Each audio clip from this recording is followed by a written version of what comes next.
The designation of Somua S35 as the top tank of 1939 reflects its exceptional design and battlefield potential during the early stages of the Second World War, particularly in the context of France's military preparations and initial clashes with Germany. Introduced in 1936, the S-35 was a product of France's innovative yet flawed approach to tank development, embodying a blend of advanced engineering and strategic miscalculations.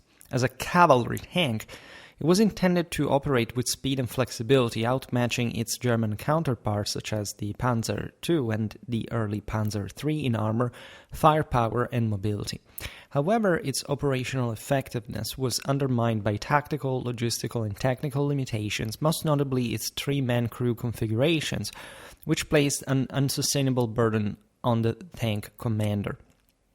To fully understand why the S-35 earned this accolade in 1939, we must delve into its strategic origins, tactical applications, logistical context, and technical characteristics situated within the historical landscape of pre-war and early war Europe. Strategically, the Somua S-35 emerged from France's interwar efforts to modernize its armored forces in response to the evolving nature of warfare and the growing threat of German rearmament. The French army, having pioneered the tank use during the First World War, maintained a significant armored fleet by the 1920s, but adhered to a doctrine that emphasized infantry support over independent armored operations. This conservative approach, rooted in the defensive mindset of the Maginot Line, contrasted with Germany's development of blitzkrieg tactics. However, the French recognized the need for faster, more versatile tanks to support their cavalry units, which were tasked with reconnaissance, screening, and exploitation of breakthroughs. The S-35 was developed by the Société d'outillage mécanique et d'usinage d'artillerie, Somua, to meet these requirements, embodying the French concept of a char cavalerie, capable of rapid maneuvers. Unlike the heavily armored but slow infantry tanks like the Char B1 bis, the S-35 was designed for mobility with a 109 horsepower gasoline engine enabling a top speed of 40.7 km per hour and a respectable 280 km range on roads. Strategically, the S-35 was intended to counter the light and medium tanks of potential adversaries, particularly Germany, whose Panzer I and II were lightly armed and armored, and even the Panzer III, introduced in 1937, initially mounted a 37mm gun. In 1939, as tensions escalated towards war, the S-35 represented France's best hope for maintaining qualitative superiority in armored warfare, especially in the anticipated mobile battles of Western Europe. Tactically, the S-35 was a formidable platform, excelling in direct engagements due to its advanced armor and firepower.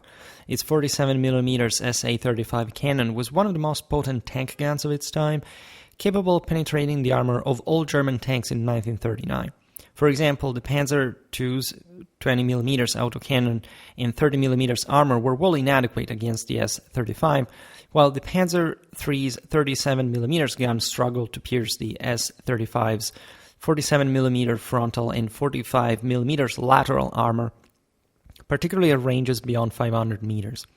The S-35's sloped armor, a pioneering feature later popularized by the Soviet T-34, increased its effective thickness, making it resistant to most German anti-tank weapons such as the 37mm Pak-36, which was the Wehrmacht's standard anti-tank gun in 1939.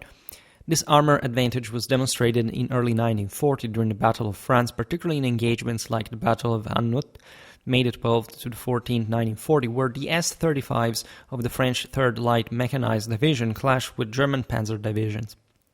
In these encounters, S-35s inflicted significant losses on lighter German tanks, with some reports indicating that a single S-35 could destroy multiple Panzer IIs before being neutralized. Tactically, the S-35 was intended to operate in cavalry divisions, conducting rapid advances or counterattacks alongside lighter Hotchkiss H-35 tanks and motorized infantry. However, French doctrine, which dispersed tanks across infantry and cavalry units rather than concentrating them in large armored formations, limited the S-35's ability to achieve decisive results. At Annut, despite tactical successes, the French failed to exploit their advantage due to poor coordination and communication, allowing German forces to regroup and outmaneuver them with combined arms tactics. Logistically, the S-35's deployment was hampered by France's industrial and organizational shortcomings, which became glaringly apparent by 1939 and 1940. The French Army's decision to solicit designs from industry rather than impose strict specifications fostered innovation but also led to inconsistent quality control and overlooked flows. The S-35, while advanced, was produced in limited numbers, only 430 units by 1940, due to France's fragmented industrial base and competing demands for resources. For comparison, Germany produced over 1,400 Panzer IIIs by the same period, enabling greater numerical presence on the battlefield. The S-35's complex cast hull, a technical achievement that enhanced armor integrity, was time-consuming and expensive to manufacture, costing approximately 900,000 francs per unit, nearly double the cost of a Hotchkiss H-35. Maintenance was another logistical challenge, as the S-35's suspensions and engine required skilled mechanics and ample spare parts, both of which were scarce in the chaotic retreat of 1940. Fuel supply was also a concern, as France's logistical infrastructure struggled to support mobile operations, especially after German advances disrupted supply lines. The S-35's 280-kilometer range was adequate for Western Europe's road networks, but in practice fuel shortages and battlefield disarray often strained units, as seen during the French counterattack at Sedan. Logistically, the French Army's lack of radios in most tanks, including many S-35s, further crippled coordination, forcing commanders to rely on flags or runners, in stark contrast to German units equipped with radios for real-time communication. Technically, S-35 was a masterpiece of pre-war engineering, but suffered from critical design flaw that undermined its combat effectiveness: its three-man crew. The tank's turret, designed to house the 47mm SA-35 cannon and a 7.5mm coaxial machine gun, was operated by the commander alone, who was responsible for commanding the tank, aiming the gun, and loading ammo. This overburdened role contrasted with German tanks like the Panzer III, which had a 5-man crew, including dedicated gunner and loader, allowing the commander to focus on situational awareness and decision-making. French planners, confident in their rigorous training programs, believed a skilled commander could juggle these tasks, but combat proved otherwise. In the fast-paced battles of 1940, S-35 commanders were overwhelmed, unable to effectively observe the battlefield with engaging targets, leading to slower reaction times and missed opportunities. For instance, during the fighting at Gembloux, S-35 units struggled to coordinate fire against rapidly advancing German panzers, as commanders were preoccupied with loading shells under pressure. Other technical aspects of the S-35 were exemplary. Its 190 horsepower engine provided a power-to-weight ratio superior to most contemporaries, enabling agility despite its 19.5-ton weight. The suspension derived from cavalry tank requirements ensured good cross-country performance, and the cast hull, though costly, offered seamless armor protection. However, minor issues such as a cramped interior and limited ammo storage, 118 rounds for the 47mm gun, further strained crew efficiency in prolonged engagements. Historically, the S-35's designation as the top tank of 1939 reflects its potential rather than its actual impact, as its true test came in 1940 during the fall of France. In 1939, with war declared but major land battles yet to unfold, the S-35 stood out as France's most advanced tank, embodying the nation's ambition to maintain a qualitative edge over Germany.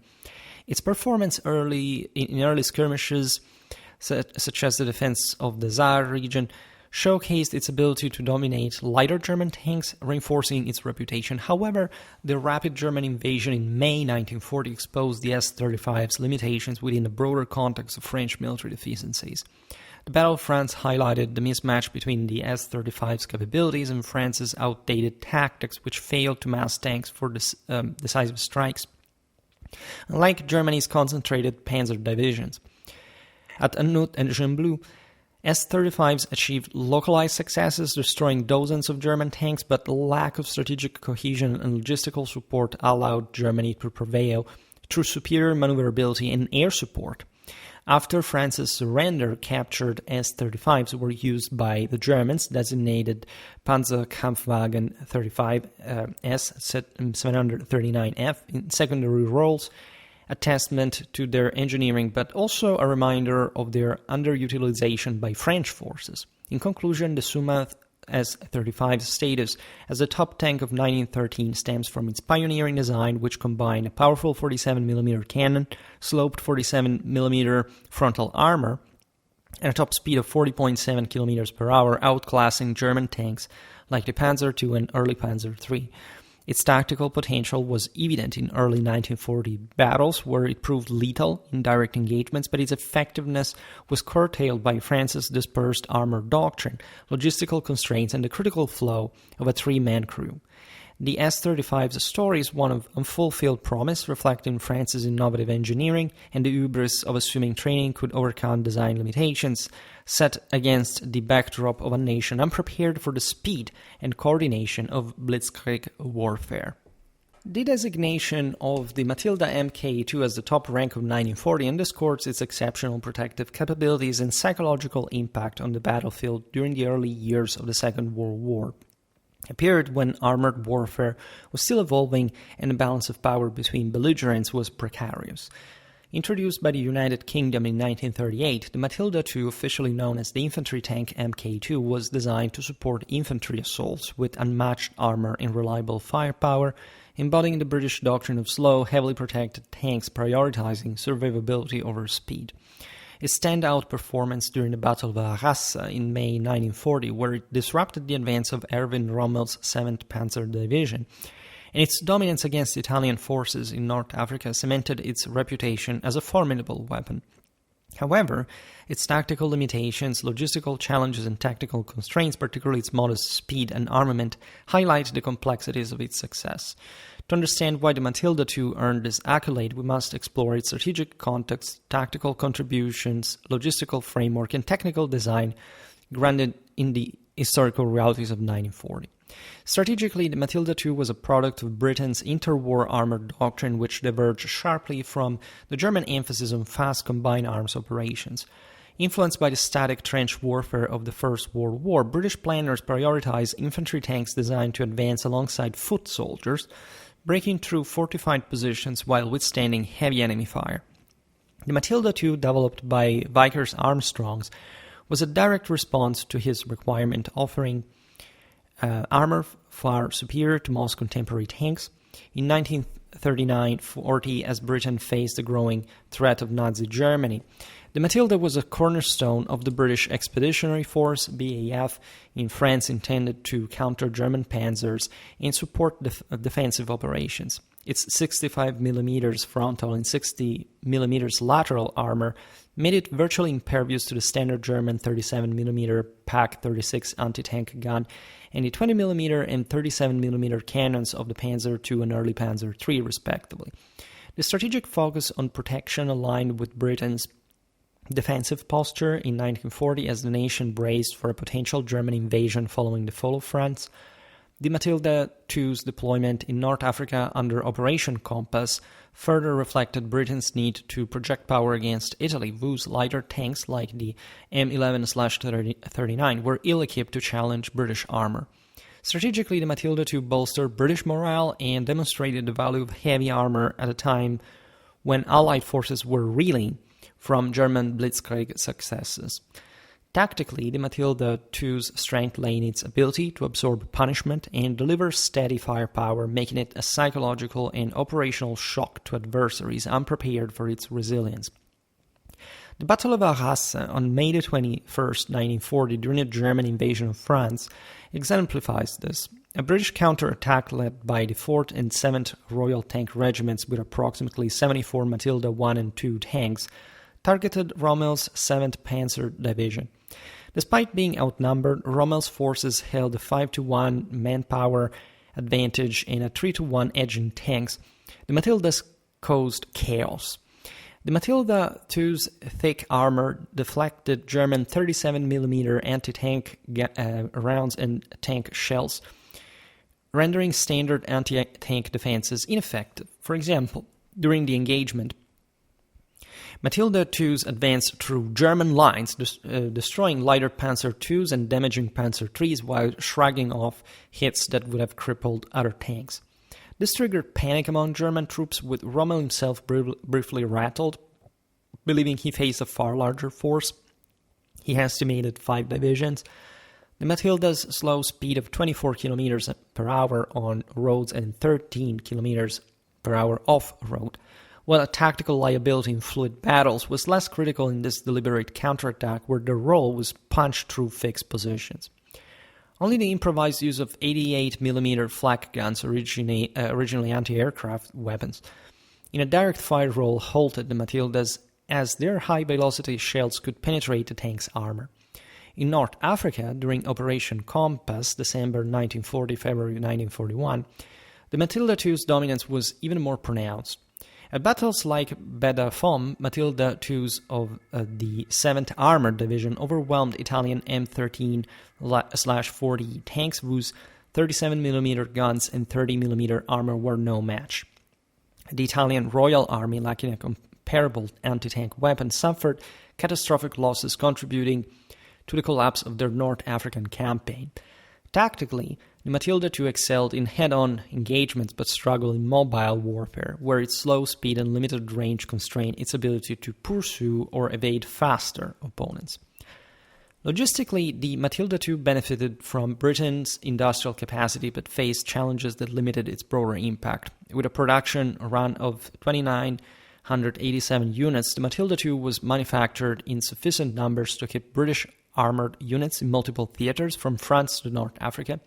Its costs approximately £35,000 per unit was reasonable compared to heavier tanks like the French Char 1 bis, reflecting Vickers' focus on standardized components and reliable design. The tank's dual diesel or gasoline engines, producing 95 horsepower, were mechanically robust, requiring less frequent maintenance than more complex designs like the German Panther. However, the Matilda II's short operational range of 112 kilometers on roads posed logistical difficulties, particularly in the vast deserts of North Africa, where supply lines were stretched and fuel depots were vulnerable to disruption. The tank's weight of 25 metric tons, while manageable for British logistics in Western Europe, strained transport and recovery vehicles in the desert, where specialized tank transporters were scarce. Maintenance was further complicated by the Matilda II's complex track system, which, while durable, required significant effort to repair under field conditions.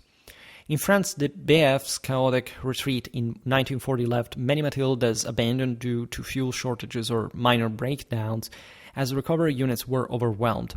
Logistically, the lack of radios in early Matilda II models hindered coordination, a critical flaw in 1940, where German tanks relied on radio-equipped units for superior battlefield communication.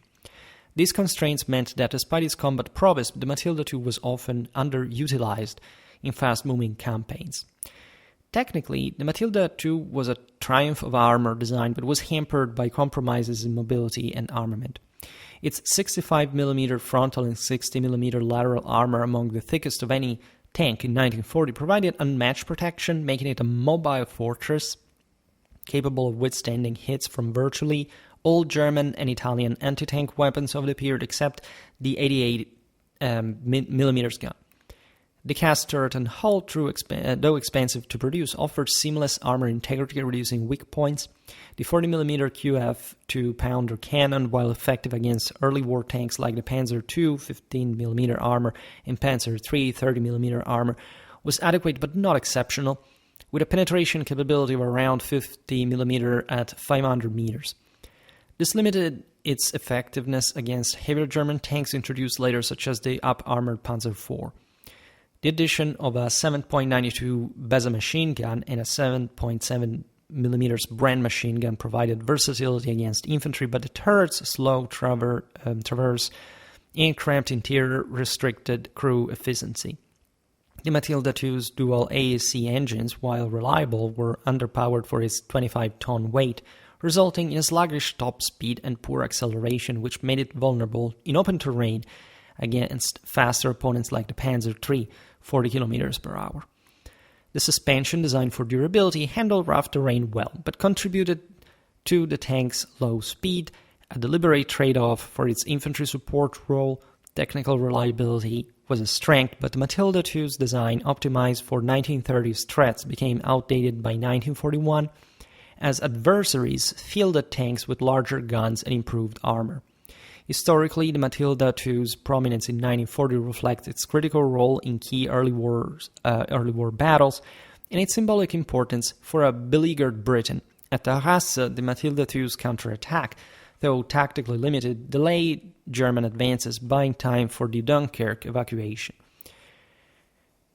Its psychological impact was profound, as German troops accustomed to overrunning lighter Allied tanks were unprepared for a vehicle that could absorb their fire and keep advancing.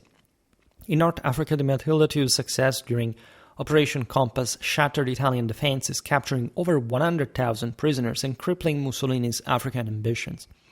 These victories boosted British morale at a time when defeats in Europe had shaken confidence.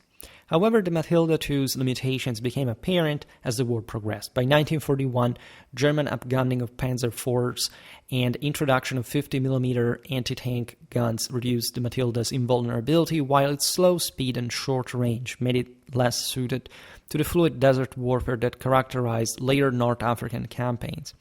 The tank's legacy persisted in secondary theaters such as the Pacific, where Australian forces under Matilda's against Japanese tanks until 1945, but its frontline role diminished as newer designs like the M4 Sherman emerged. In conclusion, the Matilda MK2's status as the top tank of 1940 stems from its unparalleled armor protection, which rendered it nearly invincible against the early German and Italian anti-tank weapons, and its decisive contributions at Arras in North Africa.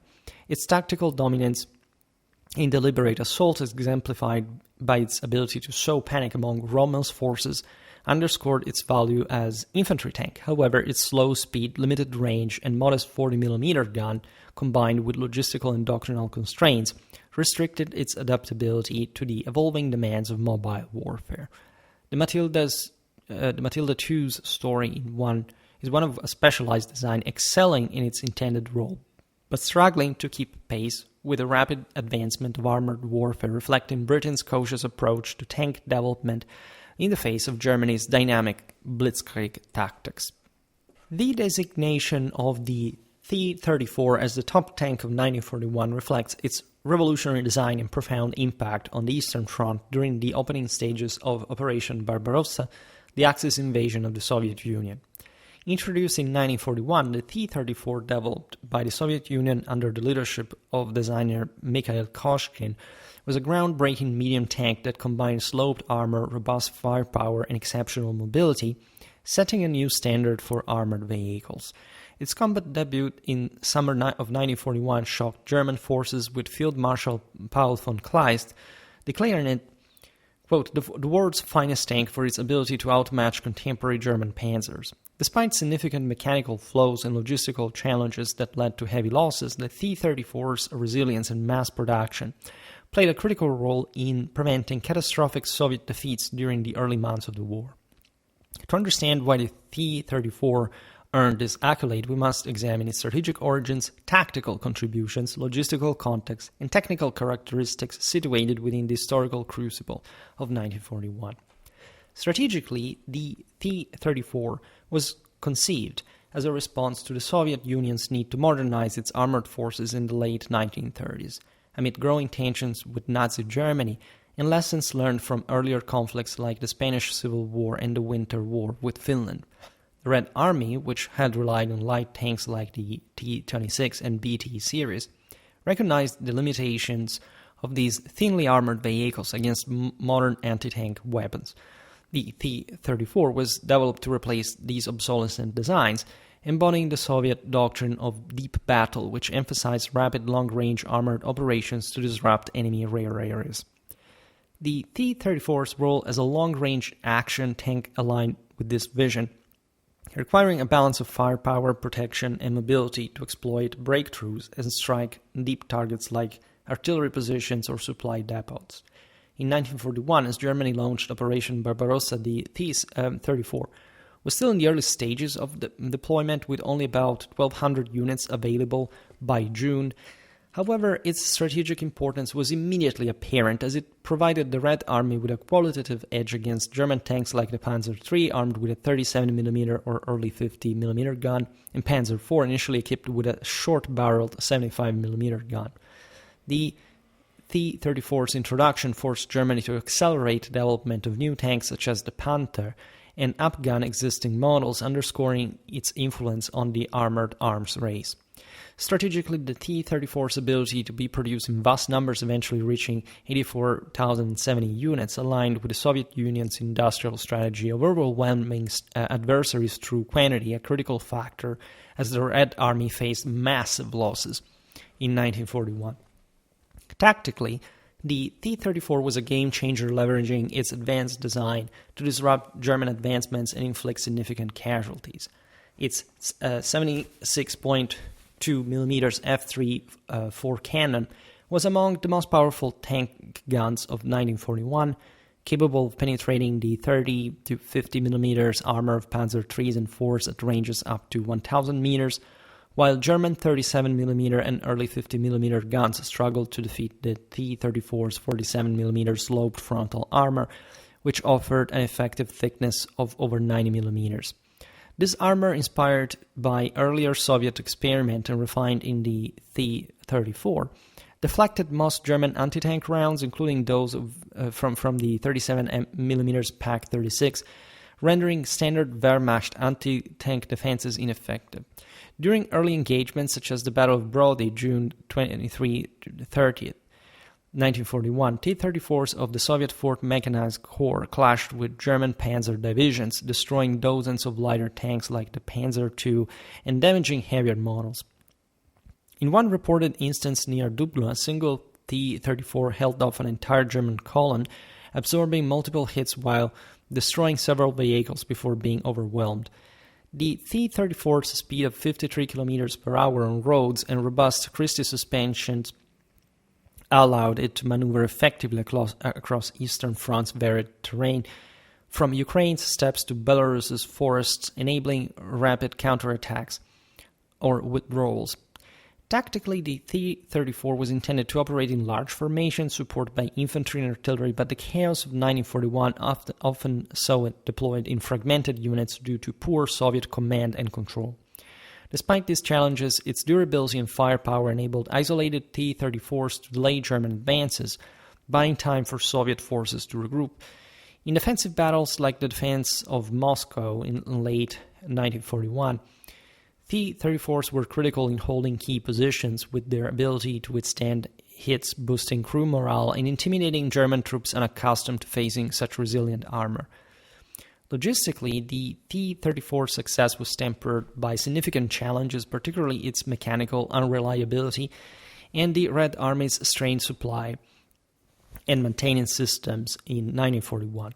The Soviet Union's rapid industrialization in the 1930s enabled mass production at factories like Kharkov and Stalingrad, while the T-34's relatively simple design, costing around 270,000 rubles per unit, facilitating output even under wartime pressures. However, early T-34s suffered from rush production, leading to defects in critical components like the V2 diesel engine and transmission. The 500 horsepower engine, while powerful and fuel efficient, using diesel, which was less flammable than gasoline, was prone to breakdowns due to poor manufacturing quality and inadequate maintenance. During Barbarossa, approximately half of the 2,300 T-34s lost were attributed to mechanical failures rather than enemy action, with issues like clutch failures and track breakages stranding tanks on the battlefield. Stalin's suspicion that crews were sabotaging tanks or exaggerating problems to avoid combat reflex, the distrust and disarray within the Red Army exacerbated by purges and decimated experienced leadership. Logistically, the T-34's 400-kilometer road range was a significant advantage, allowing extended operations in the vast Eastern Front, But fuel shortages and disrupted supply lines often limited its mobility. Maintenance was further complicated by a shortage of spare parts and trained mechanics, forcing crews to abandon tanks with minor issues. The lack of radios in most early T-34s, only command tanks were equipped, hindered coordination, a stark contrast to German units where radios enabled fluid combined arms tactics. These logistical constraints meant that, despite its combat prowess, the T-34's impact in 1941 was often localized, unable to fully counter Germany's numerical and organizational advantages. Technically, the T-34 was a masterpiece of balanced design, but suffered from significant flaws that reflected the Soviet Union's industrial limitations. Its sloped 47mm frontal and 40mm lateral armor was a revolutionary feature, maximizing protection while keeping weight at 26.5 metric tons, lighter than later German tanks like the Panther. The slope design doubled the effective armor thickness, making the T-34 resistant to most German anti-tank weapons in 1941, except for rare 88mm flak guns or point-blank hits. The 26.2mm cannon paired with two 7.62mm DT machine guns provided versatility against tanks and infantry with a high explosive round effective against fortifications.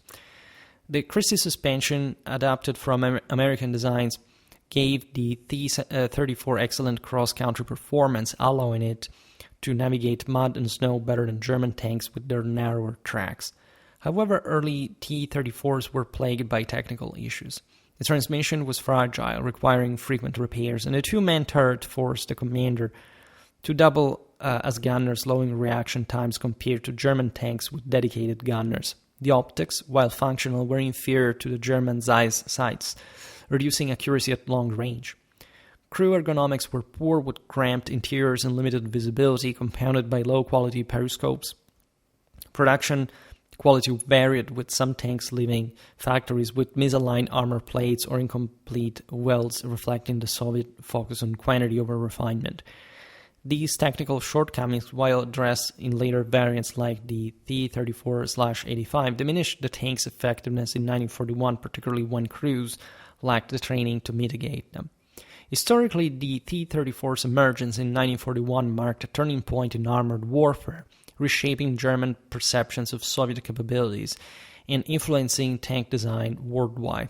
Its debut during Barbarossa, particularly in battles like Brody and the defense of Smolensk, shocked German commanders who had underestimated Soviet industrial capacity. The T-34's ability to destroy lighter panzers and withstand anti-tank fire forced Germany to deploy 88mm guns and accelerate development of heavier tanks, diverting resources from other fronts. While the Red Army suffered devastating losses, losing over 20,000 tanks in 1941, the T-34's resilience prevented total collapse, enabling Soviet forces to stabilize the front by winter. Its mass production, facilitated by relocated factories in the Urals, ensured a steady supply of tanks, a factor that became decisive in later years. The T-34's psychological impact was significant. German troops accustomed to rapid victories were unnerved by a tank that could absorb their fire and keep fighting, boosting Soviet morale despite early defeats. However, the T-34's potential was constrained by the Red Army's disorganization, with inexperienced crews and fragmented units unable to fully exploit its capabilities. The tank's legacy grew in subsequent years as improved models and better tactics made it a cornerstone of Soviet victories. But in 1941, its role was one of survival and disruption amid near-catastrophic losses.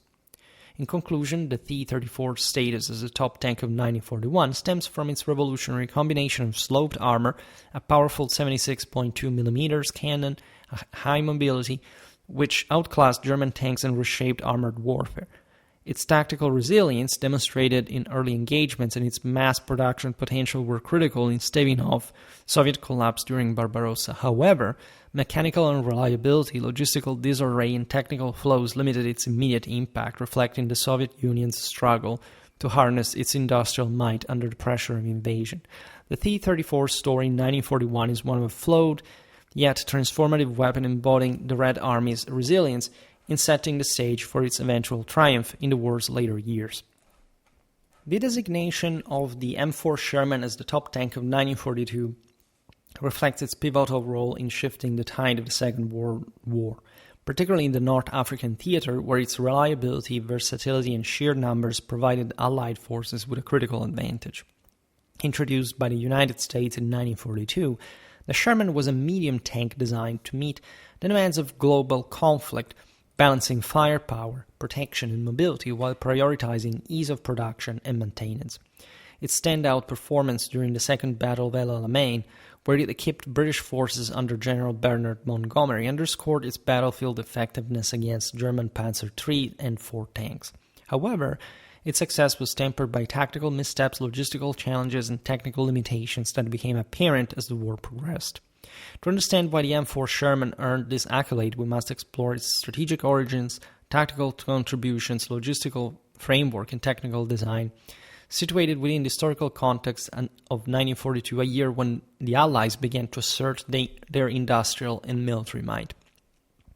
Strategically, the M4 Sherman was a product of the United States' rapid mobilization as the arsenal of democracy following its entry into the war in December 1941.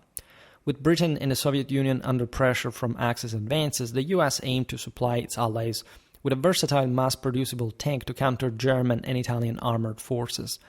The Sherman, developed by the U.S. Army Ordnance Department and manufactured by companies like Chrysler and General Motors, was designed to replace earlier tanks like the M3 Lee, which had a cumbersome sponson-mounted main gun. The Sherman's strategic importance lay in its ability to be produced in vast quantities, 49,234 units by the war's end, thanks to America's unparalleled industrial capacity.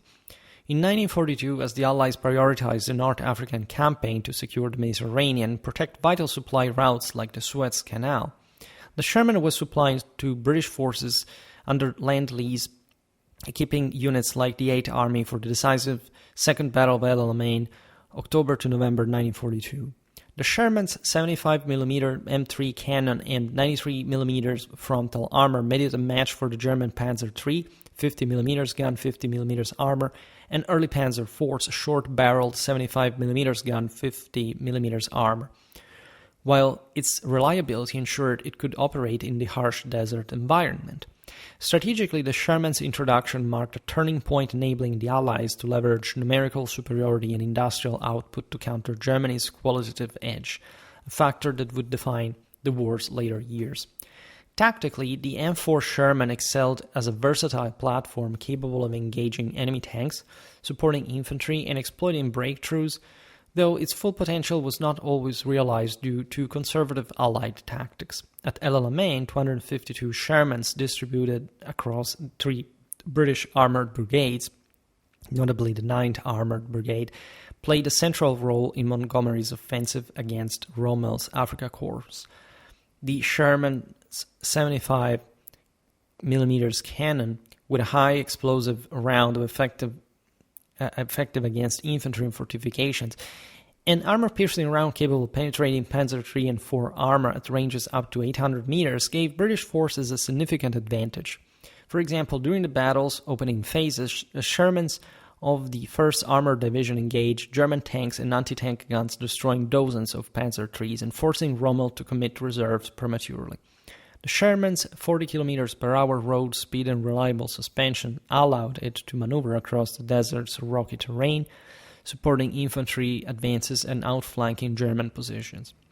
Its 93mm frontal armor, while not sloped like the T-34's, was sufficient to withstand hits from German 50mm guns at the medium ranges, boosting crew confidence.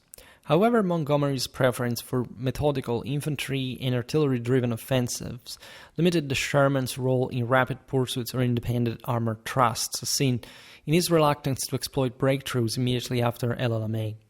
In contrast, German commanders used Panzer IVs in more dynamic formations, highlighting the Sherman's underutilization. Tactically, the Sherman's versatility was evident in its ability to switch between anti-tank and anti-infantry support roles with its 50 caliber Browning machine gun and 2 30-06 machine guns, providing suppressive fire against soft targets. In engagements like the Battle of Alam el Alfa, August-September 1942, Shermans bolstered British defenses, repelling German assaults and setting the stage for El Alamein's success. Logistically, the M4 Sherman's greatest strength was its ease of production, maintenance, and supply, which allowed to be deployed in large numbers across multiple theaters. Costing approximately $45,000 per unit, the Sherman was relatively inexpensive, enabling mass production at factories like the Detroit Tank Arsenal, which churned out thousands monthly. Its standardized components, derived from automotive industry capacities, simplified repairs and reduced downtime, a critical advantage in the desert where maintenance facilities were limited. The Sherman's 400 horsepower Continental Air 975 gasoline engine, while less fuel efficient than diesel alternatives, was reliable and familiar to American mechanics, ensuring high operational readiness. Its 193 kilometers road range, though shorter than the T-34's, was adequate for North Africa's compact battlefields, where supply lines were bolstered by Allied-controlled Mediterranean ports. Logistically, the Sherman benefited from robust Allied supply chains with vast quantities of fuel, ammo, 70 rounds for the 75mm gun, and spare parts shipped to Egypt. However, challenges arose in coordinating Lend-Lease deliveries as British crews required training to operate American tanks, and early Shermans suffered from teething issues such as engine overheating in desert conditions. The gasoline engine's flammability, later earning the Sherman the grim nickname Ronson for its tendency to catch fire when hit, was a logistical concern, though less pronounced in 1942 when German anti-tank weapons were less advanced. The Sherman's widespread use of radios, a standard feature, enhanced coordination compared to early British tanks like the Matilda II, allowing commanders to direct armored formations effectively, as seen in the synchronized assaults at El Alamein. Technically, the M4 Sherman was a triumph of pragmatic design, prioritizing reliability and adaptability over cutting-edge innovation. Its 75mm M3 cannon, mounted in a fully traversing turret, offered a significant improvement over the M3 Lee's sponson-mounted gun, providing flexibility in combat. The gun's armor-piercing rounds could penetrate the 50mm armor of Panzer III and early Panzer IV tanks at typical engagement ranges, while its high-explosive shells were effective against anti-tank guns and infantry, making the Sherman a true all-purpose tank. The 93mm frontal armor, though flat rather than sloped, was competitive in 1942, resisting German 50mm and short-barreled 75mm rounds at medium ranges. The Sherman's 3.3-ton weight, powered by a 400-horsepower engine, provided a balanced power-to-weight ratio, enabling good mobility despite its size, 5.84 meters long, 2.62 wide, 7.74 high. The vertical volute spring suspension, adapted from earlier U.S. designs, ensured decent cross-country performance, though it was less effective in soft sand than track designs like the T-34's. Technical drawbacks included the turret's relatively slow traverse, which hindered rapid target acquisition, and the high silhouette, which made the Sherman an easier target than lower-profile tanks like the T-34. Early models also suffered from cramped interiors and limited ammo storage, though the 5-man crew, commander, gunner, loader, driver, co-driver, allowed for efficient task division, unlike the overburdened crews of tanks like the Somua S35. The Sherman's reliability, with fewer mechanical breakdowns than the T-34's or Panther, was a technical hallmark, ensuring high availability during the critical battles like El Alamein. Historically, the M4 Sherman's emergence in 1942 marked a turning point in the Allied war effort, particularly in North Africa, where it helped secure a decisive victory at El Alamein, the first major Allied land success against Germany. The battle, fought from October 23rd to November 11th, 1942, saw Montgomery's 8th Army, equipped with 252 Shermans, among other tanks, overwhelm Rommel's Afrika Korps, capturing 30,000 prisoners and forcing a German retreat. The Sherman's reliability and firepower enabled sustained operations, with units like the 23rd Armored Brigade maintaining pressure on German defenses over weeks of intense fighting. Its psychological impact was significant. British troops, previously reliant on undergun tanks like the Crusader, gained confidence in a tank that could match German Panzers, while Rommel noted the Sherman's role in tipping the balance. Beyond the El Alamein, the Sherman's versatility saw it deployed in Sicily, Italy, and the Pacific, adapting to diverse environments from jungles to mountains. However, its limitations became apparent as Germany introduced upgunned Panzer IVs and Panthers in 1943, exposing the Sherman's thin side armor and underpowered gun. Montgomery's cautious tactics, prioritizing set-piece battles over armored exploitation, further constrained the Sherman's potential, as seen in the slow pursuit of Rommel's forces post-El Alamein. Nevertheless, the Sherman's mass production and adaptability ensured its dominance in 1942, laying the groundwork for Allied armored superiority. In conclusion, the M4 Sherman's status as the top tank of 1942 stems from its reliable design, combining versatile 75mm cannon, adequate 93mm frontal armor, and a 40 km/h top speed which enabled it to outmatch German Panzer III and IV tanks in North Africa.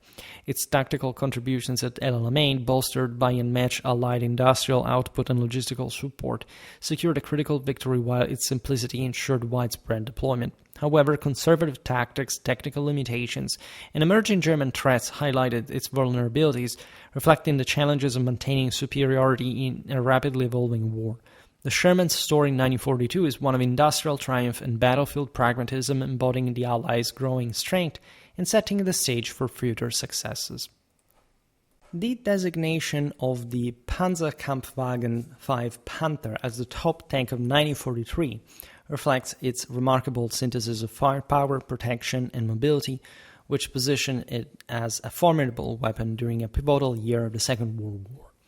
Introduced by Germany a year after the heavy Tiger I, the Panther was conceived as a response to the evolving demands of armored warfare, particularly after the Wehrmacht encountered the Soviet T-34, whose sloped armor and balanced design exposed deficiencies in German tanks like the Panzer III and early Panzer IV variants. By combining cutting-edge engineering with lessons learned from the Eastern Front, the Panther represented a leap forward in tank design, earning its reputation as one of the war's premier tanks, despite significant logistical and technical challenges that tempered its battlefield impact.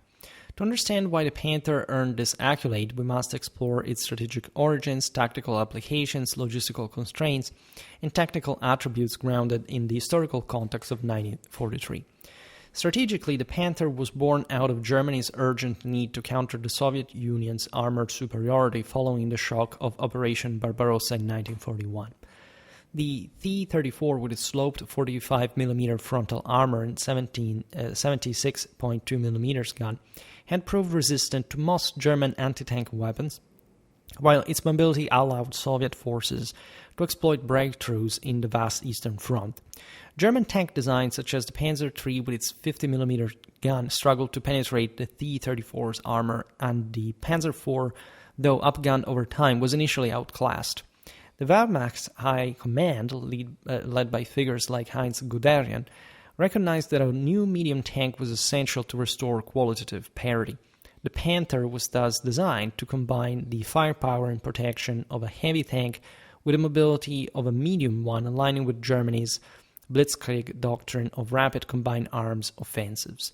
The strategic imperative was evident in the Panther's development under MAN, Maschinenfabrik Augsburg-Nürnberg, which prioritized a tank capable of dominating the battlefield while remaining producible in sufficient numbers to counter the Soviet Union's vast armor output.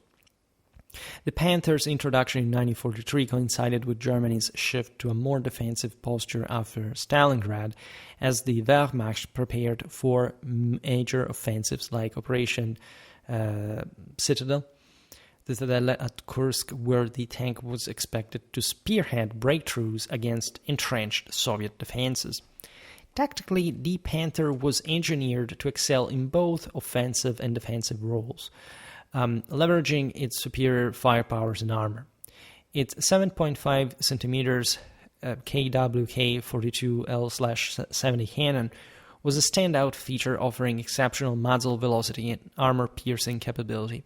This long-barreled gun could penetrate the T-34/76's frontal armor at ranges exceeding 1,000 meters, outmatching most Allied tanks, including the M4 Sherman and Cromwell, which relied on shorter-barreled 75mm or 6-pounder guns with inferior penetration. The Panther's cannon allowed German crews to engage enemies at long range, a critical advantage in the open steppes of the Eastern Front, where visibility often permitted such engagements. For example, during the Battle of Kursk, Panthers were deployed in Panzer divisions like the 10th Panzer Brigade, tasked with punching through Soviet anti-tank defenses. Their ability to destroy T-34s and anti-tank guns from a distance disrupted Soviet formations, forcing the Red Army to adapt by concentrating heavier artillery or deploying tank hunters like the Su-85. The Panther's sloped 80mm frontal armor, inspired by the T-34, further enhanced its survivability, deflecting most Soviet 76.2mm rounds and requiring larger caliber weapons such as the 85mm guns of later T-34 A-85s or IS-2 tanks to reliably penetrate. This armor design gave Panther crews a psychological edge, as they could withstand hits that would cripple lighter tanks, enabling them to hold key positions or advance under fire. Tactically, the Panther was often paired with infantry and artillery in combined arms operations, a hallmark of German doctrine.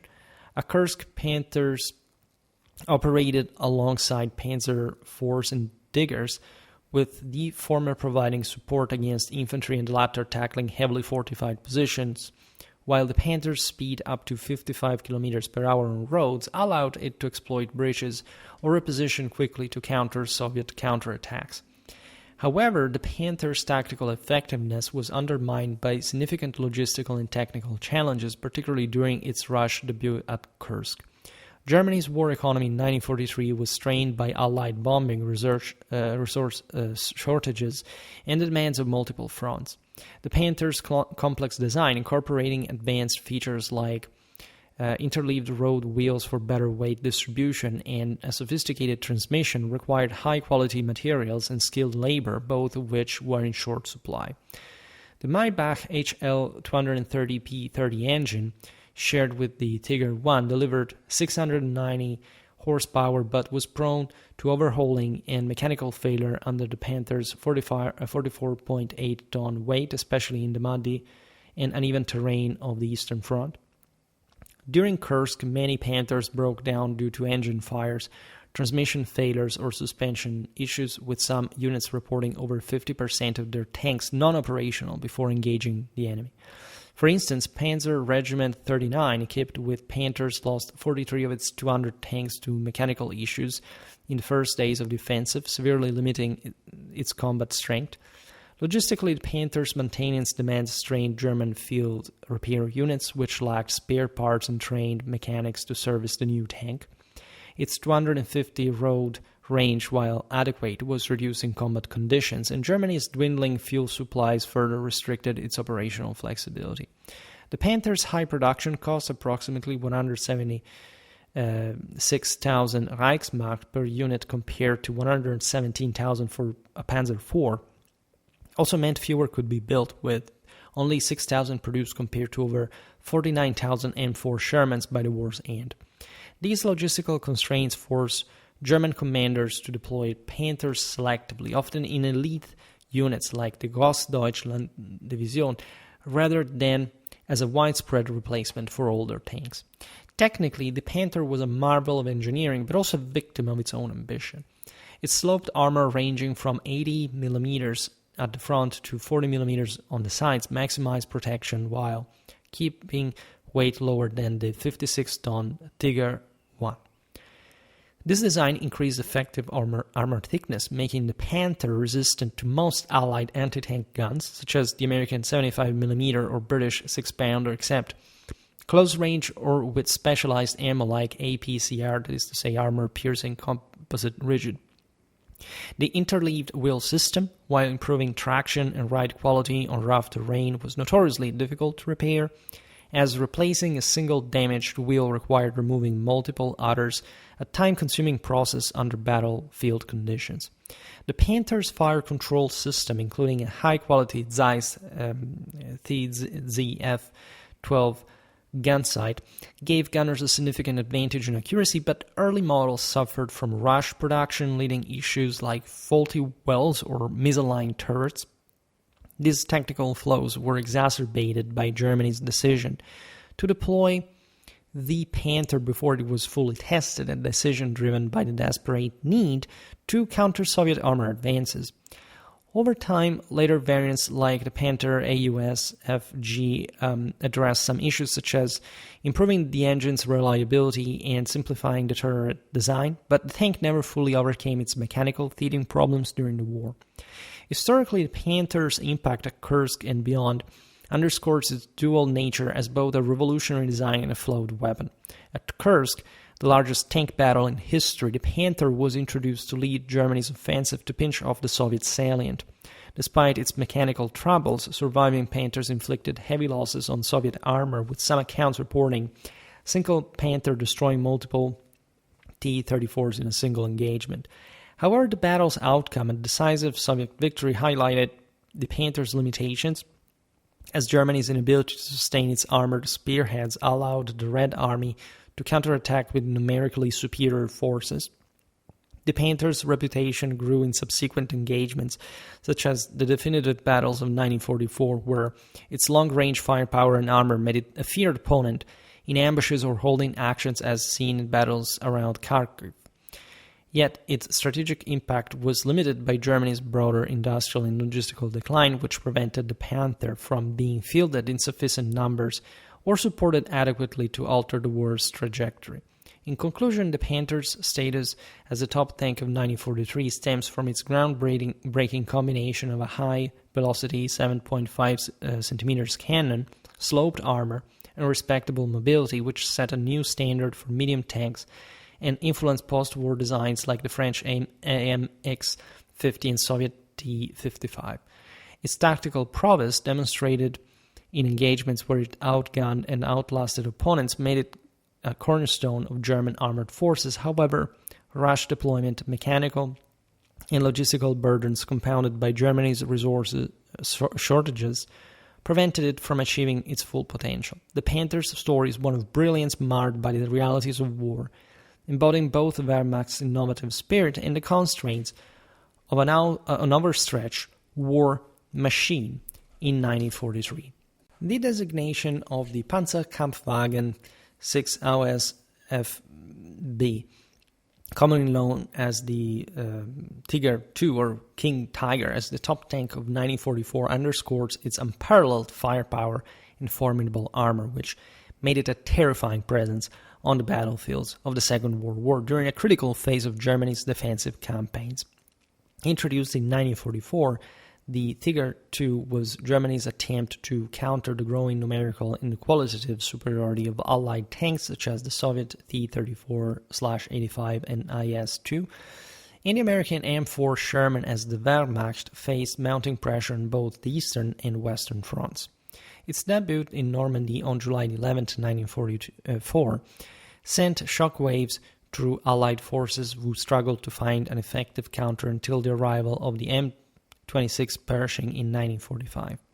Equipped with a devastating 8.8 centimeters KWK-43L/71 cannon and heavily armored with 100mm frontal and 80mm lateral protection, the Tiger II embodied Germany's focus on quality over quantity. However, its immense weight, mechanical unreliability, and logistical challenges limited its battlefield impact, particularly as Germany's war machine faltered. To understand why the Tiger II earned this accolade, we must examine its strategic origins, tactical dominance, logistical constraints, and technical design set against the historical backdrop of 1944, a year when the Third Reich was increasingly on the defensive. Strategically, the Tiger II was developed as a response to the evolving armor threat posed by the Allies, whose mass-produced tanks and improved anti-tank weapons had eroded Germany's early war technological edge. By 1943, the Soviet T-34/85 with its 85mm gun and the IS-2 with a 122mm gun could challenge Germany's Panther and Tiger I tanks, while American and British tanks, supported by overwhelming air and artillery superiority, posed growing threat in the West. The Wehrmacht, under pressure from Hitler's insistence on wonder weapons to reverse Germany's fortunes, tasked Henschel und Sohn with creating a heavy tank that could dominate any opponent. The Tiger II, an evolution of the Tiger I, was designed to restore Germany's qualitative superiority, prioritizing long-range firepower and impenetrable armor to counter Allied numerical advantages. Its strategic deployment in 1944 was critical in key theaters like Normandy, where Germany sought to repel the Allied invasion, and the Eastern Front, where it aimed to blunt Soviet offensives following Operation Bagration. The Tiger II was assigned to elite heavy tank battalions such as Schwere Panzerabteilung 503 to serve as a mobile fortress anchoring defensive lines or leading counterattacks. However, its limited production, only 492 units compared to over 49,000 M4 Shermans, reflected Germany's dwindling industrial capacity strained by Allied bombing and resource shortages. Strategically, the Tiger II was a symbol of Germany's desperate bid to reclaim battlefield dominance, but its scarcity and high cost, approximately 321,000 Reichsmarks per unit, underscored the Reich's inability to sustain such ambitious projects as the war turned against it. Tactically, the Tiger II was a juggernaut, leveraging its 8.8 cm KWK-43L/71 cannon to devastating effect. This long-barreled gun, an evolution of the Tiger I's 88mm, had exceptional muzzle velocity and could penetrate the armor of any Allied tank at ranges exceeding 2,000 meters, far beyond the effective range of most opponents. For example, the T-34's 85mm gun could penetrate the Tigers to 100mm sloped frontal armor only at close range, under 500 meters, while the M4 Sherman's 75mm gun was virtually ineffective except with a specialized ammo like HVAP, that is high-velocity armor piercing, in Normandy during engagements like Operation Goodwood, July 18th to 20th, 1944. Tiger IIs of the 503rd Heavy Tank Battalion destroyed dozens of British Shermans and Cromwells from a long range, exploiting open terrain to maximize their firepower. The tank's armor with 100mm frontal and 80mm lateral protection was resistant to most Allied anti-tank weapons, including the American 76mm gun and British 17-pounder, except at close range or with flank shots. This allowed Tiger II crews to engage with confidence, often holding defensive positions against numerically superior forces. Tactically, the Tiger II was most effective in prepared defenses or ambushes, as seen in the Battle of the Bulge, December 1944, where units like the 501st Heavy Tank Battalion used the tank's long-range gun to disrupt Allied advances in their dense wooded terrain. However, its 68.5-ton weight and slow maneuverability, 41.5 kilometers per hour on roads, made it vulnerable in fluid battles where faster Allied tanks could outflank it, and its reliance on combined arms support, infantry to protect flanks and artillery to suppress anti-tank guns, was often compromised by Germany's stretched resources. The Tiger II's psychological impact was profound, with Allied crews developing tiger phobia, fearing its ability to destroy tanks before they could respond, as evidenced by panicked reports during Normandy. Logistically, the Tiger II was a nightmare for Germany's overburdened supplies and maintenance systems. Its massive weight required specialized transport, such as reinforced rail cars or heavy tank transporters, limiting its strategic mobility. The 690 horsepower Maybach HL 230P 30 gasoline engine, shared with the Panther and Tiger I, was underpowered for the Tiger II's bulk, leading to frequent mechanical failures, particularly in the transmission and running gear. The interleaved wheel system, designed for a lighter vehicle, buckled under the strain, with early deployments on the Eastern Front revealing catastrophic reliability issues. Of the first 45 Tiger IIs sent to the 501st Heavy Tank Battalion in August 1944, only 8 were operational, with the rest breaking down due to suspension failures or engine overheating before engaging Soviet forces. Maintenance was a significant challenge as the Tiger II's complex design required skilled mechanics and copious spare parts, both in short supply as Germany's industrial base crumbled under Allied bombing. The tank's 170-kilometer road range was inadequate for the vast Eastern Front, and its high fuel consumption, over 500 liters of gasoline for 100 kilometers, strained Germany's dwindling reserves, often leaving Tiger IIs stranded.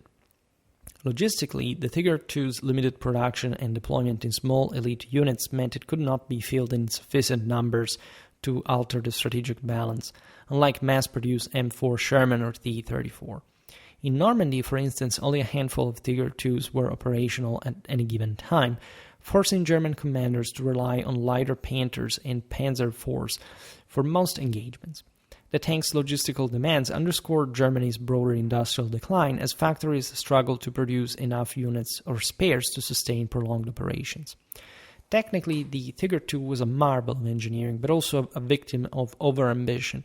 Its 8.8 cm KWK-43L/71 cannon paired with high-quality Zeiss ZF-90 optics offered unmatched accuracy and penetration capable of destroying a Sherman or 74 at 2,500 meters. The gun's 86-round ammo load, including armor-piercing and high-explosive shells, provided versatility against tanks and fortifications, while two 7.92mm MG-34 machine guns countered infantry threats. The armor, with 100mm sloped frontal ends and 80mm lateral plates, was among the thickest of any tank in 1944, requiring heavy-caliber weapons like the Soviet 122mm or American 90mm to penetrate reliably. The turret, with a curved mantlet, further enhanced protection but was slow to traverse, limiting reaction times in close quarters combat. The Tiger II's dimensions, 7.38 meters long, 3.75 wide, and 3.09 high, made it a large target, and its high silhouette increased vulnerability in open terrain. The running gear with interleaved wheels improved weight distribution but was prone to clogging with mud or snow, a severe issue on the Eastern Front. The engine, while powerful, was overstressed and the final drive frequently failed under the tank's weight, a problem exacerbated by rush production and low-quality materials due to resource shortages. The 5-man crew, commander, gunner, loader, driver, radio operator, allowed efficient task division, and standard radios facilitated coordination, but the tank's complexity meant crews required extensive training, a luxury Germany could ill afford in 1944. Technical flaws, while partially addressed in later production runs, ensured the Tiger II never achieved the reliability of simpler designs like the M4 Sherman. Historically, the Tiger II's debut in 1944 marked the zenith of Germany's heavy tank development, but also highlighted the Reich's declining fortunes. In Normandy, during Operation Cobra and subsequent battles, Tiger IIs of units like the 101st SS Heavy Tank Battalion inflicted heavy losses on Allied armor, with single tanks reportedly destroying multiple Shermans in engagements near Caen. Their long-range firepower disrupted Allied advances, forcing commanders to rely on air support and artillery to neutralize them, as seen in the destruction of Tiger IIs by Typhoon fighter bombers. On Eastern Front, Tiger IIs faced Soviet IS-2 tanks and Su-100 tank destroyers, holding their own in defensive battles like the Vistula-Oder offensive, but succumbing to mechanical failures and overwhelming numbers. The Battle of the Bulge saw Tiger IIs lead Germany's last major offensive, but fuel shortages and breakdowns limited their impact, with many abandoned as Allied forces counterattacked. The Tiger II's fearsome reputation, amplified by Allied propaganda and crew accounts, created a mythos that outstripped its factual battlefield contribution, as its low numbers and unreliability prevented it from altering the war's outcome. Its influence persisted post-war, inspiring heavy tank designs like the French AMX-50, but in 1944 it was a symbol of Germany's technological prowess and strategic desperation. In conclusion, the Tiger II's status as the top tank of 1944 stems from its unmatched 8.8 cm cannon and thick 100 mm frontal armor, which gave it a decisive edge over Allied tanks in direct engagements. Its tactical dominance in Normandy and Eastern Front, coupled with its psychological impact, made it a formidable weapon. However, its mechanical unreliability, logistical burdens, and limited production, exacerbated by Germany's collapsing war economy, restricted its strategic impact. The Tiger II's story is one of engineering brilliance undone by the realities of a losing war, embodying Germany's futile quest for battlefield supremacy in the face of overwhelming Allied resources. The designation of the M26 Pershing as the top tank of 1945 reflects its critical role as a long-overdue American response to the evolving demands of armored warfare in the final months of the Second World War, particularly in countering advanced German tanks like the Panther and Tiger II. Introduced in 1945, the Pershing was a heavy tank designed to address the shortcomings of the M4 Sherman, which had struggled against Germany's heavily armored and powerfully armed tanks during the 1944 campaigns. Arriving in Europe in late February 1945, the Pershing saw limited but significant combat in the final clashes before Germany's surrender, demonstrating superior firepower and protection that marked it as a bridge between wartime exigencies and post-war tank design. Its 90mm cannon and 122mm frontal armor made it a formidable opponent capable of engaging German tanks on equal terms, while its design influenced subsequent Western tanks like the M46 Patton. However, its delayed production, logistical challenges, and limited battlefield deployment underscored the U.S. Army's initial reluctance to embrace heavy tanks.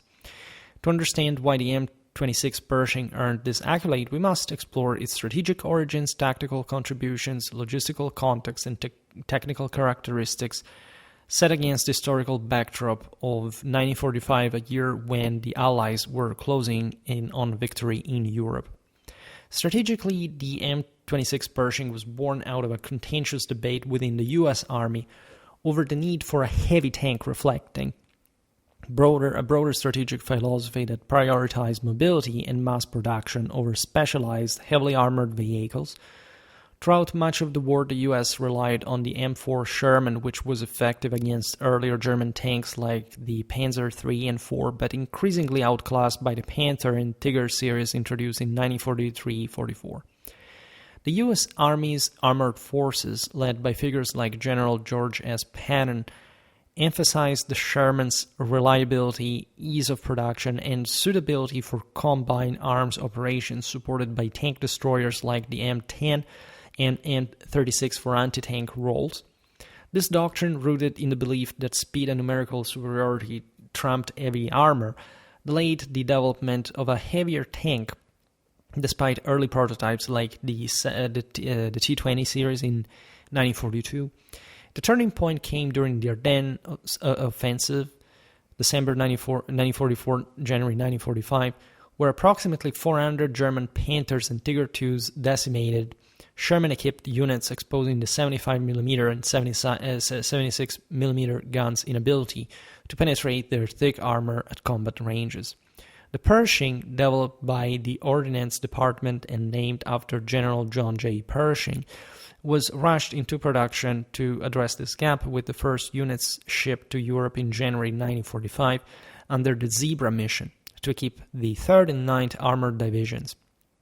Strategically, the Pershing's introduction was a belated acknowledgement of the need for a tank capable of matching Germany's best, aligning with the Allies' push to overwhelm the Wehrmacht in the war's final months. Its limited production, 2,212 units compared to 49,234 Shermans, reflected its role as a specialized weapon for specific threats rather than a replacement for the Sherman, but its design set the stage for post-war U.S. armored doctrine.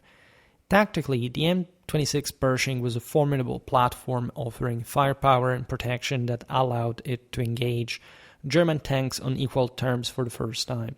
Its 90mm M3 cannon, derived from anti-aircraft guns, could penetrate the Panther's 80mm sloped frontal armor at 1,000 meters and the Tiger II's 100mm armor at closer ranges, a significant improvement over the Sherman's 76mm gun, which required specialized HVAP rounds to achieve similar results. During its combat debut in late February 1945, Pershings of the 3rd Armored Division engaged German armor in the Rhineland, notably near Elsdorf, where a Pershing destroyed a Panther with a single shot, demonstrating its lethality. The cannon's high-explosive rounds were also effective against fortifications and infantry, enhancing its versatility in the urban and forested terrain of Germany's Western Front.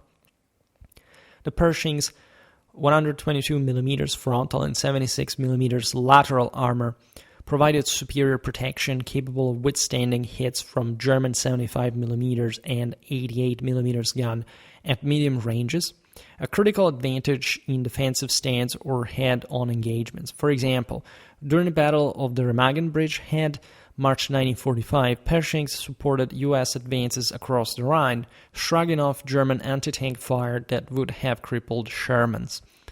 The tank's 40 km/h road speed and torsion bar suspension allowed decent mobility for its 41.7-ton weight, enabling it to keep pace with advancing infantry and armored units. Tactically, the Pershing was used sparingly, often in small task forces alongside Shermans, to tackle high-value targets like the Panthers or fortified positions. Its 5-man crew, commander, gunner, loader, driver, co-driver, ensured efficient operation with radios facilitating coordination with other units, a hallmark of U.S. combined arms tactics.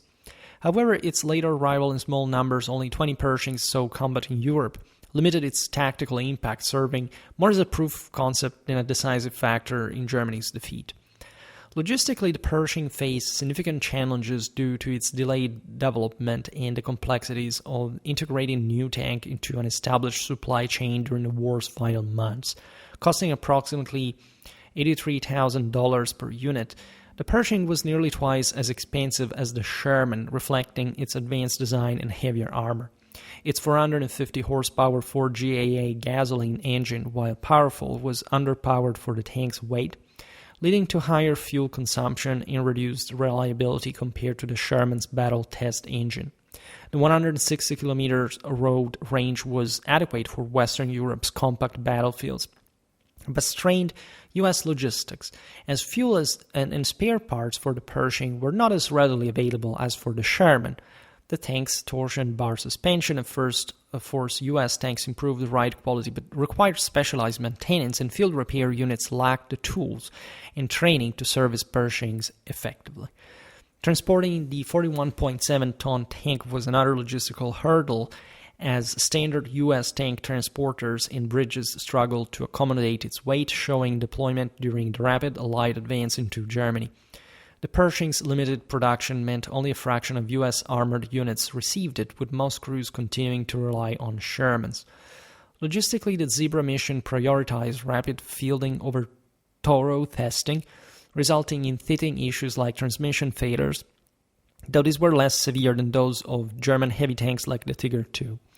The U.S. Army's robust supply network, bolstered by control of Western European ports, mitigated some challenges, ensuring Pershings received adequate ammo, 70 rounds for the 90mm gun, and support, but the tank's late introduction prevented it from being fully integrated into Allied operations. Technically, the M26 Pershing was a well-balanced design that addressed the Sherman's deficiencies while incorporating lessons from both Allied and German tanks. Its 90mm M3 cannon, paired with high-quality optics, offered accuracy and penetration rivaling the German 88mm KWK-43, capable of destroying Panthers, and with well-placed shots, Tiger IIs. The inclusion of two .30 to 06 Browning machine guns provided suppressive fire against infantry, though the lack of coaxial .50 caliber machine gun, unlike the Sherman, limited its anti-aircraft capability. The 122mm frontal armor with a sloped glacis and 76mm lateral armor offered protection comparable to the Panthers, resisting most German anti-tank weapons except the 88mm at close range. The Pershing's torsion bar suspension, inspired by German designs, provided superior cross-country performance compared to Sherman's vertical volute springs, allowing it to navigate Germany's rugged terrain. However, the 450 horsepower engine, originally designed for lighter vehicles, struggled to propel the 41.7-ton tank, resulting in a lower power-to-weight ratio than desired. The tank's dimensions, 6.34 meters long, 3.51 wide, 2.78 high, made it a larger target than the Sherman, though its lower silhouette compared to the Tiger II reduced vulnerability. Technical reliability was a concern, with early Pershings suffering from transmission and suspension issues due to rush production, but these were mitigated by rigorous crew training and U.S. maintenance expertise. The 5-man crew configuration standard for U.S. tanks ensured efficient task division, and the Pershing's radio-equipped command system enhanced battlefield coordination, a significant advantage over earlier Soviet designs. Historically, the M26 Pershing's introduction in 1945 marked a turning point in U.S. armor development, addressing the shortcomings exposed by German heavy tanks and setting the stage for post-war tank design. Its combat debut in the Rhineland, particularly in engagements like the capture of Cologne, showcased its ability to defeat Panthers and Tiger Is, with a notable duel on March 6, 1945, where a Pershing destroyed a Panther near the Cologne Cathedral. The Pershing's limited deployment, only 310 units, reached Europe before Germany's surrender, meant it played a supporting role in the final offensive, supplementing Sherman's in battles like the Ruhr Pocket encirclement. Its psychological impact was significant, boosting U.S. crew morale and countering the Tiger phobia that had plagued Sherman units since Normandy. The Pershing's influence extended beyond the war, as its design informed the M46 and M47 Patton series, which became mainstays of NATO forces during the Cold War. However, its later arrival highlighted the U.S. Army's earlier miscalculation in prioritizing Sherman's tank destroyers over heavy tanks, a decision that cost lives during the Ardennes and Normandy campaigns. The Pershing's combat record, though brief, validated the need for a balanced tank capable of matching Germany's best, and its use in the Pacific against Japanese fortifications in Okinawa further demonstrated its versatility. In conclusion, the M26 Pershing's status as the top tank of 1945 stems from its powerful 90mm cannon and robust 122mm frontal armor, which enabled it to counter German Panthers and Tiger IIs effectively. Its tactical contributions in the war's final months, though limited by small numbers, showcased its potential, while its excellent design influenced post-war armor development. However, delayed production, logistical challenges, and technical fitting issues reflected the U.S. Army's initial reluctance to embrace heavy tanks, underscoring the reactive nature of its deployment. The Pershing's story is one of a late but transformative addition to the Allied arsenal, embodying the United States' industrial adaptability and the lessons learned from a hard-fought war. The designation of the Panzer IV, especially the AOSFG variant, as the premier tank of the Second World War reflects its remarkable longevity, adaptability, and consistent performance across every theater and year of the conflict from 1939 to 1945.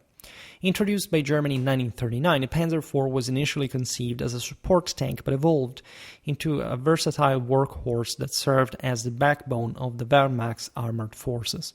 Its ability to undergo significant upgrades, most notably the transition from a short-barreled howitzer to a long-barreled 7.5 cm anti-tank cannon, ensured its relevance against increasingly formidable Allied tanks like the Soviet T-34 and American M4 Sherman.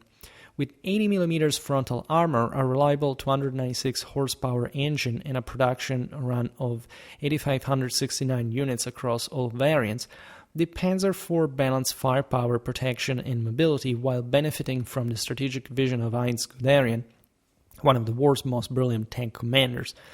Its continuous service in diverse environments, from the deserts of North Africa to the steppes of Russia and the hedgerows of Normandy, underscores its enduring designs.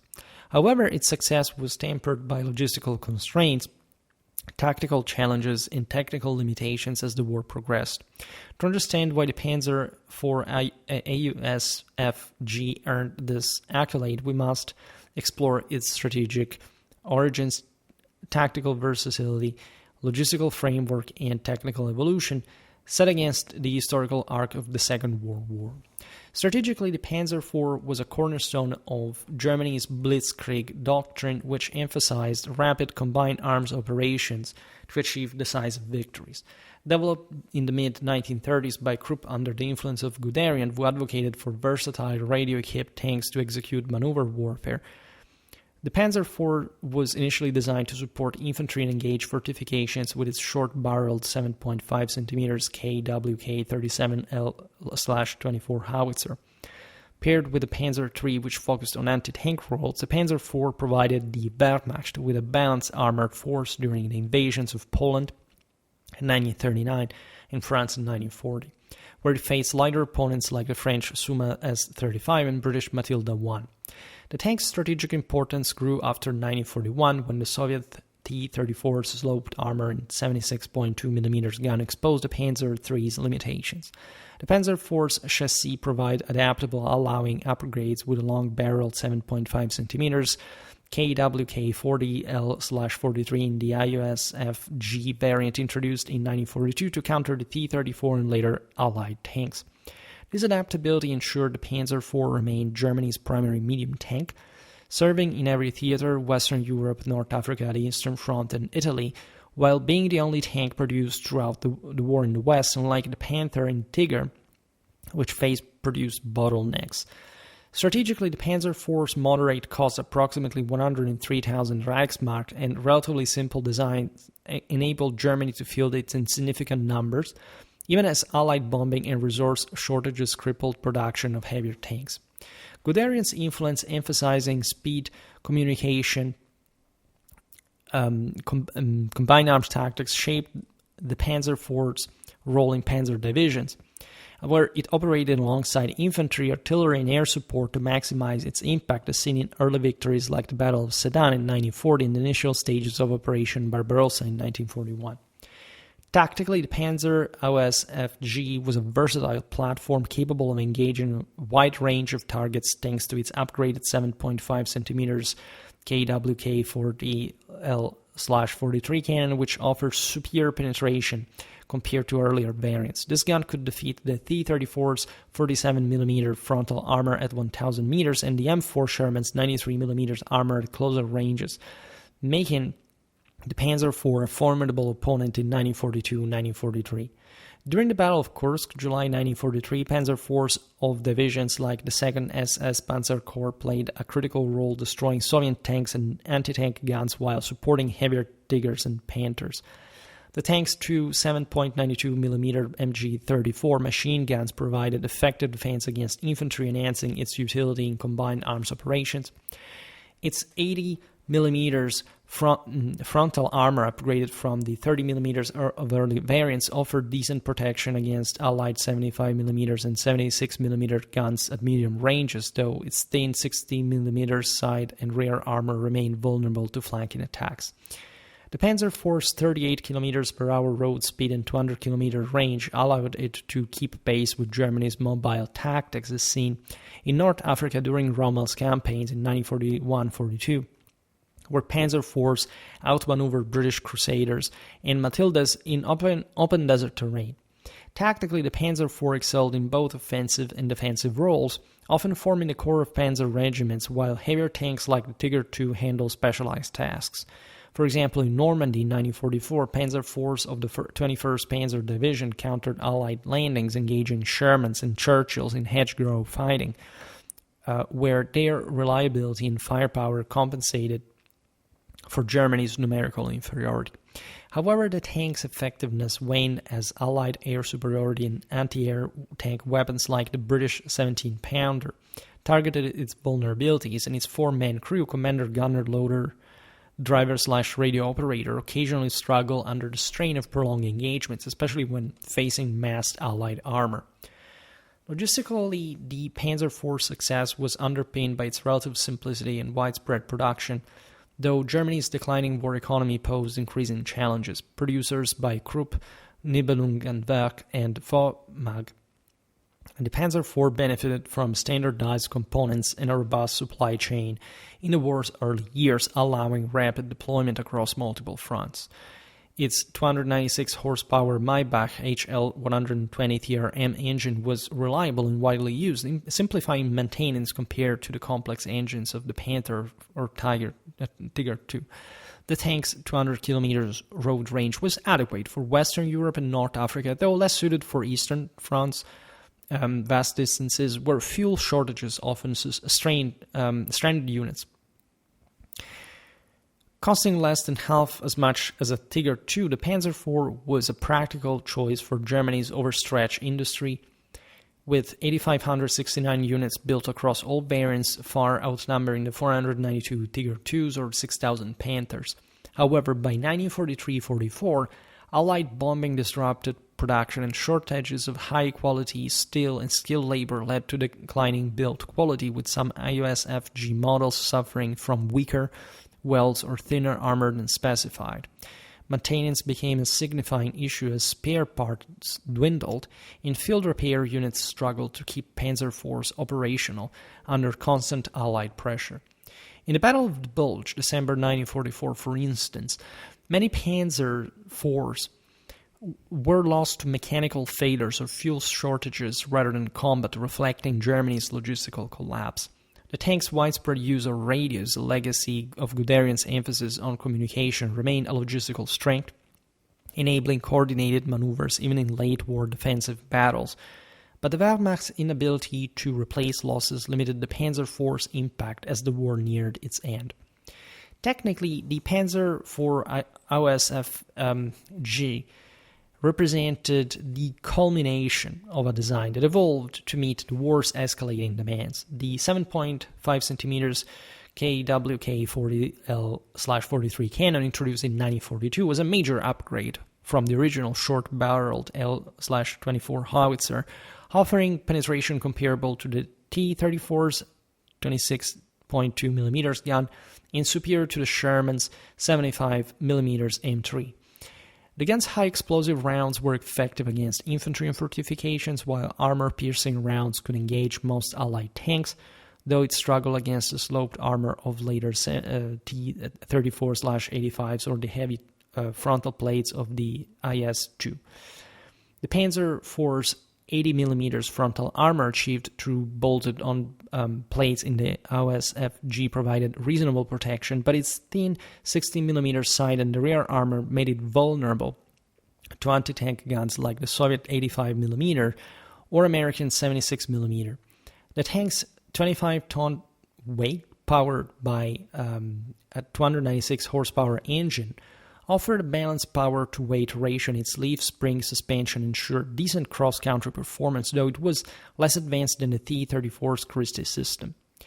The Panzer IV's dimensions, 5.92 meters long, 2.88 wide, 2.68 high, kept it compact, reducing its target profile compared to the larger Panther. Technical reliability was a hallmark, with fewer breakdowns than the heavier German tanks, but late-war models suffered from rush production, leading to issues like faulty transmissions. The four-man crew, while efficient, was occasionally stretched thin, and as the commander doubled as the gunner in early variants, though the IOSFG's dedicated gunner improved combat performance.